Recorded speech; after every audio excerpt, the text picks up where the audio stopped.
kan tadi dikatakan pekerjaan yang berat ya Ustaz. Itu pekerjaan yang berat itu seberat apa Ustaz?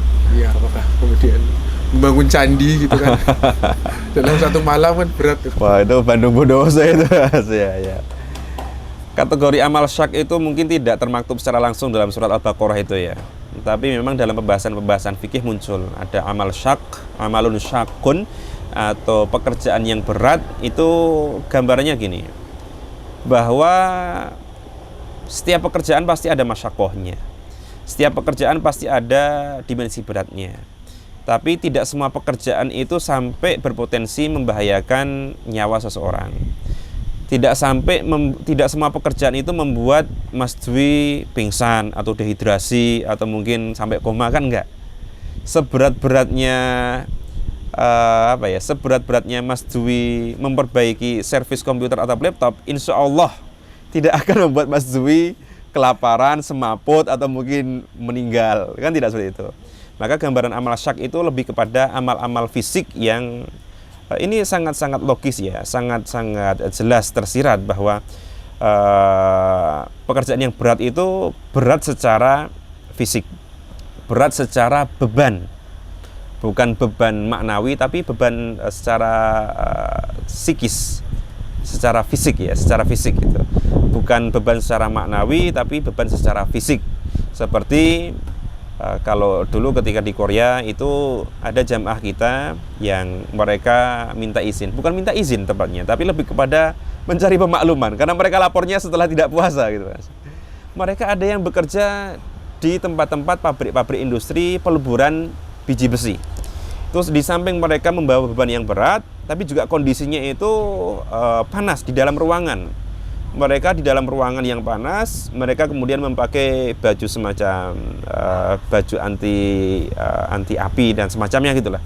Itu pakai wearpack istilahnya, pakai wearpack itu saya kira termasuk bagian dari pekerjaan yang berat. Kemudian juga kalau seandainya ada pekerja-pekerja bangunan dengan spesifikasi tertentu ya, mungkin dia angkat-angkat batu, angkat semen, dia harus ngaduk semen, dan kondisi fisik dia juga tidak sekuat teman-temannya, maka mereka termasuk yang mendapatkan rukhsah untuk tidak berpuasa. Walaupun dengan catatan para pekerja berat ini memungkinkan untuk mengambil rukhsah ketika dia sudah meniatkan untuk berpuasa dan kemudian di tengah perjalanan atau di tengah pekerjaan itu dia merasa tidak kuat dan mungkin ada semi-semi semaput gitulah Mas. Baru kemudian dia diperkenankan untuk mengambil rukhsah tersebut. Jadi tidak ujuk-ujuk sejak awal nawa itu nggak berpuasa, tidak. Tapi tetap diniatkan berpuasa, kemudian silahkan bekerja. Baru kemudian di tengah proses puasa ini, di tengah hari kok kemudian dirasa sangat berat, maka dia diperkenankan untuk mengambil rukhsah tadi. Berarti ukurannya tadi kalau sampai membahayakan katanya. Membahayakan diri, ya. Pada saat ini saya penasaran. Saya nggak tahu ya Ustaz, tapi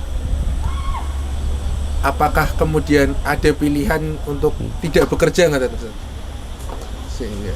Kalau nggak bekerja kan berarti bisa tetap puasa tuh Ustaz. Betul. Ya. Apakah ada pilihan tidak bekerja? Ya itu tergantung orang tersebut. Karena kan ini kaitannya sudah bukan dengan pribadi kita. Kalau dengan pribadi kita bisa menentukan, kita bisa menjawab itu. Tapi fikih ini kan sebuah ilmu, sebuah kaidah, sebuah hukum yang kemudian menjadi referensi bagi orang lain. Dan orang lain bisa punya pilihan itu atau enggak, itu tergantung orang tersebut. Jadi ini sesuatu yang di luar wilayah kita. Bahwa mungkin enggak untuk tidak bekerja, kalau dikatakan mungkin ya mungkin. Tapi apakah harus tidak bekerja? Maka saya tidak berani menjawab karena itu kaitannya dengan individu, dengan kondisi dia. Tapi ala kulli hal secara fikih kan ini diperbolehkan. Sama, nanti kaitannya sama, apakah boleh safar atau tidak? Mungkin safar atau tidak safar? Ya mungkin. Tapi kembali itu adalah kaitannya dengan urusan dari masing-masing individu tadi. Berarti kemudian dibolehkan untuk mengambil pekerjaan berat dengan resiko rukhsah tadi Ustaz, dalam puasa. Itu berarti nggak apa-apa ya Ustaz? Nggak apa-apa. Ya.